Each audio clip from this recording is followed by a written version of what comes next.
Sebenarnya kalau acara pagi gue tuh kan sebenarnya nggak ngikut skrip banget, jadi kita tuh bebas improvisasi. Beruntungnya gue tuh nggak sendirian karena berempat dan gue selalu ditandemin duduk sebelah gue kan King Nasar.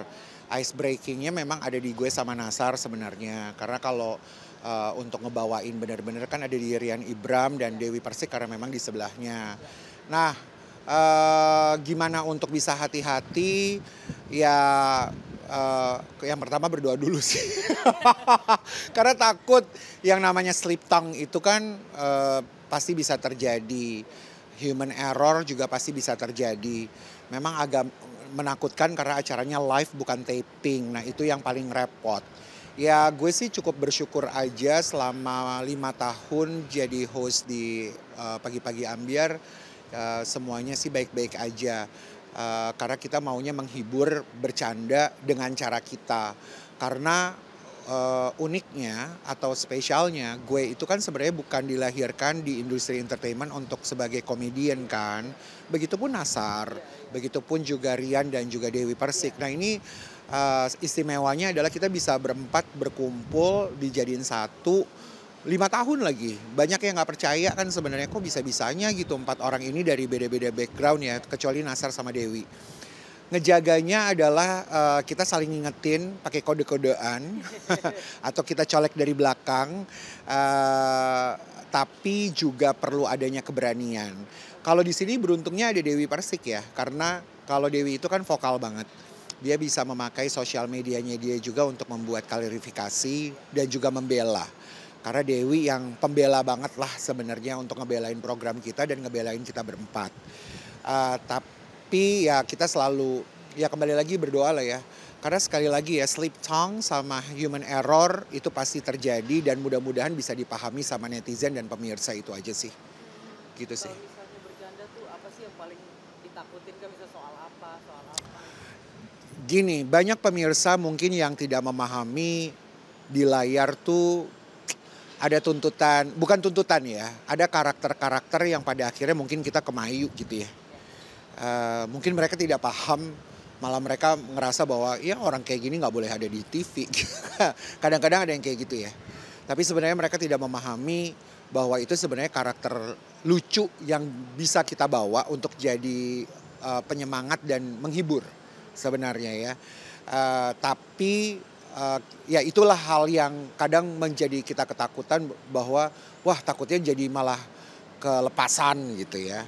Tapi padahal sebenarnya kita maunya cuma untuk menghibur aja gitu. Apalagi kalau sering ngelihat gue sama King Nasar kan duduknya berdua.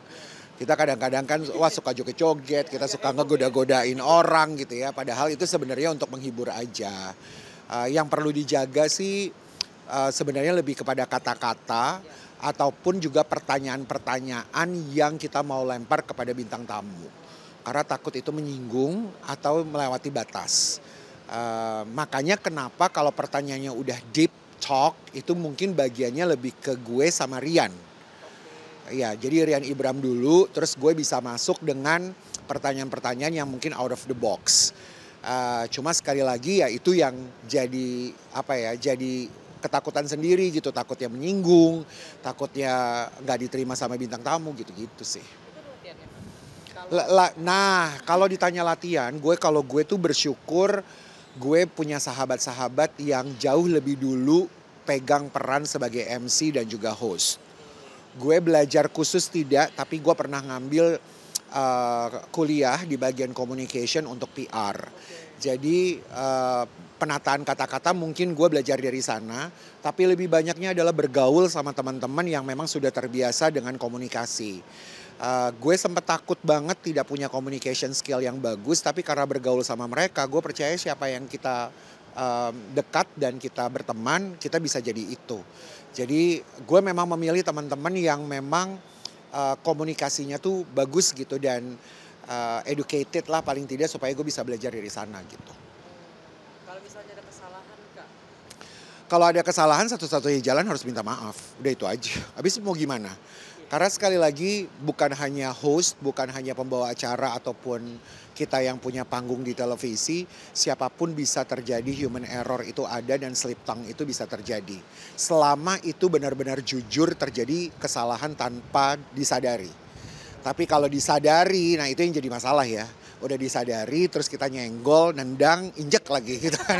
Itu yang paling seharusnya jangan dan tidak boleh dilakukan.